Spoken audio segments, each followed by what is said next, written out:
Hello everyone, complex analysis, next video of complex analysis. और इस video में बात करेंगे सीआर इक्वेशन की, कोची रायमन इक्वेशन। ठीक है भाई, डिफरेंशिएबिलिटी की डेफिनेशन हम चेक कर चुके हैं क्या होता है। एक दो बेसिक से एग्जांपल हमने डिफरेंशिएबिलिटी के चेक किए भी थे, बट अगर कॉम्प्लेक्स में डिफरेंशिएबिलिटी चेक करनी है वो थोड़ा सा स्टैंडर्ड तरीका है, ये थोड़ा सा बेसिक और अच्छा तरीका है। मतलब एक तरह से मान लो ये जान है डिफरेंशिएबिलिटी की। आप जब भी डिफरेंशिएबिलिटी चेक करते हो जनरली सीआर इक्वेशन से ही चेक करते हो, कोची रायमन इक्वेशन से ही चेक कर रहे होते हैं differentiability of complex valued function. ठीक है, तो सीआर इक्वेशन हम तीन फॉर्म में पढ़ते हैं। आती कहाँ से? एक्चुअली जब हम करते क्या है, एफ जेड हमने लिखा था। एफ जेड कोई फंक्शन डिफरेंशिएबिलिटी जब चेक करना चाहते हैं तो क्या करते हैं, एफ जेड फाइव जेड बना लेते हैं। वो क्या होता है, f z minus f z not upon z minus z not. ठीक है, एक काम कर लेते हैं और इसे in terms of x y convert कर लेते हैं कि जेड की वैल्यू क्या होगी, एक्स प्लस आइटा वाई होगी, जेड नॉट की वैल्यू क्या होगी, एक्स नॉट प्लस का आइटा वाई नॉट होगी, अपॉन समथिंग ऐसे उसके लिए भी लिख लेंगे।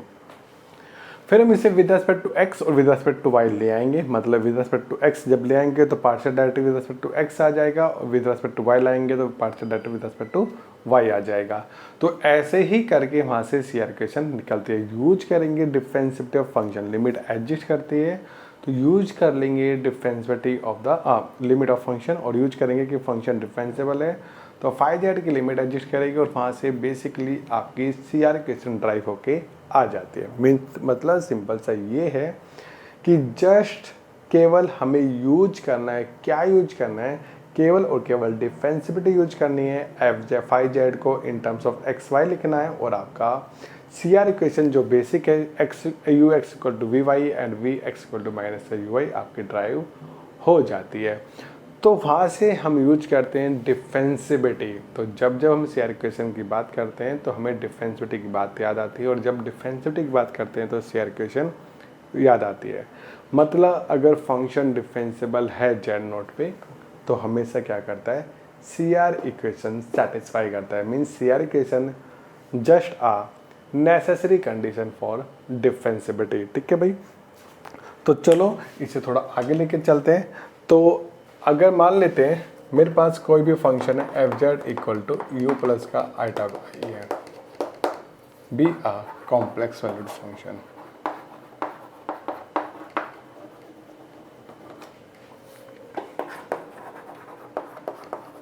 और जेड नॉट आपका वो पॉइंट है जिसपे आपको डिफरेंशिएबिलिटी चेक करनी है। क्लियर ना? और वही सारी बेसिक चीजें कि डी जेड नोट क्या है, आपका डी का मेंबर होगा, लिमिट पॉइंट भी होगा। मतलब वो ऐसा पॉइंट होगा जिसपे वो डिफाइन भी होता है फंक्शन और जिसपे आप लिमिट भी चेक कर पाते हो। क्योंकि जब कंटिन्यूटी की बात होती है तो सेट का मेंबर होना ज़रूरी है, क्योंकि उस पॉइंट पर मुझे फंक्शन वैल्यू रिक्वायरमेंट होती है। और जब उससे आगे हम बात की थी लिमिट की, उससे पहले लिमिट की बात की थी, तो वो लिमिट पॉइंट होना जरूरी था क्योंकि उसके नेबरहुड में फंक्शन वैल्यू मुझे रिक्वायरमेंट थी।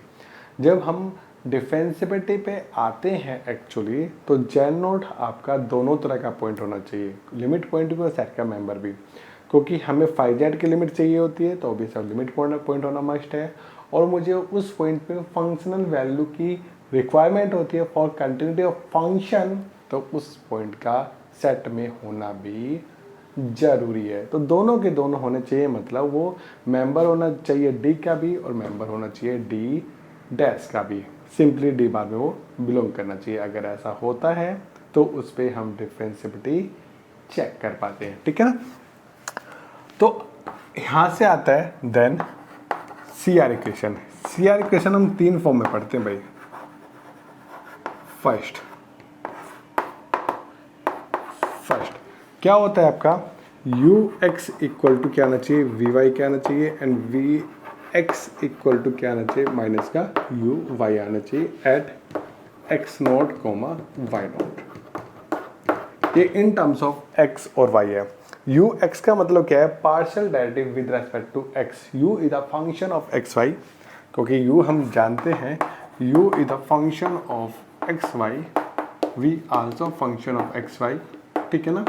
दो अलग अलग वेरिएबल का है और इसका पार्शियल डेरिवेटिव आपने पढ़ा था, partial derivative with respect to x, वही है basic definition limit h tends to 0। हम क्या करते हैं उस पर हम देख लेंगे। पार्शियल डेरिवेटिव हम लोगों ने पढ़ा है बहुत अच्छे से, कैसे चेक करते हैं वो भी हमें पता है, इसे देख लेना वहाँ से, ठीक है। अगर यू एक्स मतलब यू का partial derivative with respect to x, u v y मतलब वी का पार्शियल डेरिवेटिव वाई का पार्शियल और वी का partial derivative with respect to y equal to हो और ये भी इक्वलिटी होल्ड करे, अगर ऐसा होता है तो हम कहते हैं कि वो CR इक्वेशन सेटिस्फाई कर रहा है एट जेड नोट। और जेड नोट का मतलब क्या है यहाँ पे एक्स नोट वाई नोट है, ठीक है।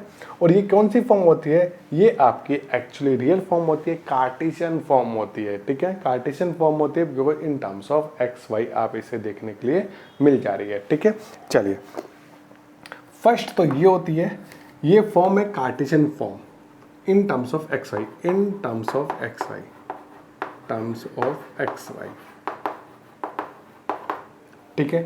इसे चाहो तो हम पोलर फॉर्म में भी चेंज कर पाते हैं। जैसे पोलर फॉर्म में दूसरी क्या है, एक ये टाइप की होती है। पोलर फॉर्म में क्या है, कॉम्प्लेक्स में लेके आते हैं कि del f upon del z bar equal to क्या होना चाहिए, 0 होना चाहिए एट जेड। इसका मतलब समझ रहे हो, इसका मतलब ये है, ये अगर फंक्शन आपको इन टर्म्स ऑफ u और v दिया है अलग अलग तो हम ये यूज कर लेंगे, ये भी CR इक्वेशन होती है, ये भी CR इक्वेशन की दूसरी फॉर्मेट है। अगर function in terms of z और z बार डायरेक्टली दिया है तो देख लो del f upon del z bar with respect to z bar, partial derivative with respect to z bar 0 आना चाहिए एट z नोट। अगर ऐसा होता है तो हम कहते हैं कि CR इक्वेशन वो सेटिस्फाई करता है। एंड थर्ड वन होता है पोलर फॉर्म, ये क्या हो जाता है r u r equal to v theta होना चाहिए एंड सिंपली क्या होना चाहिए r v r equal to minus का यू थीटा होना चाहिए। ये भी CR इक्वेशन ही है, ये आपका पोलर फॉर्म में है। तो डिफरेंशिएबिलिटी यूज करके हमने ये बना ली और ये बना ली, तीनों CR इक्वेशन ही है। ये आपका कार्टेशियन फॉर्म है, ये इन टर्म्स ऑफ z और z बार है, ये आपका इन टर्म्स ऑफ r और थीटा है। तो जिस भी फॉर्मेट में फंक्शन आता है उस फॉर्मेट में हम उसे यूज कर लेंगे। अगर इन टर्म्स ऑफ z और z बार दिया है तो हम ये यूज करेंगे, अगर function in terms of r theta है तो हम ये वाली यूज कर लेंगे, और function in terms of x और y गिवन है तो हम इस टर्म में यूज कर लेंगे। तो this is the CR equation. ये नहीं कि तीनों को मिला के CR इक्वेशन नहीं, ये भी इंडिपेंडेंट CR इक्वेशन है, ये भी इंडिपेंडेंट CR इक्वेशन है और ये भी इंडिपेंडेंट CR इक्वेशन है, बस तीनों का फॉर्मेट अलग अलग है। In terms of z bar, in terms of r and theta, in terms of u and v, ठीक है। Partial derivative with respect to x and y। तो ये क्या होती है आपकी CR इक्वेशन होती है। सो अभी मैं कुछ एग्जांपल करा देता हूँ आपको इसमें। तो नेसेसरी कंडीशन फॉर डिफरेंशिएबिलिटी और फिर सफिशिएंट कंडीशन की बात हम करते हैं और फिर कुछ example. Necessary condition for differentiability, necessary condition for differentiability. So if fz is differentiable at z naught then, और fz क्या है आपका, fz ऑब्वियस है u प्लस का आइटा v है, then ux uy vx and vy exist at x naught y naught. Second, satisfy the CR equation ux equal to क्या होना चाहिए, vy क्या होना चाहिए and vx equal to minus का uy क्या होना चाहिए।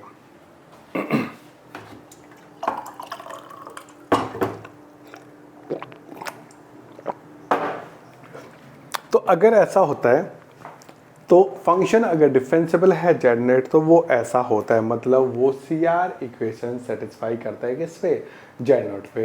सो CR equation just a necessary condition for differentiability, ठीक है। इसके बाद आता है sufficient condition for differentiability, condition for differentiability. वो क्या कहता है कि first if be a complex solid is a complex solid function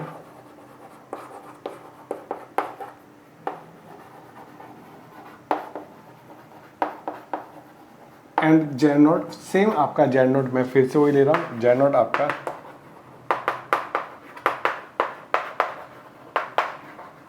वो डी का मेंबर होगा और डी डैश का भी मेंबर होगा, वही सेम हर बार, ठीक है। Such that first ux uy vx vy exist at satisfy CR equation, किसी भी फॉर्मेट की कोई दिक्कत नहीं है। And third one they are continuous, ux uy vx vy are continuous, are continuous.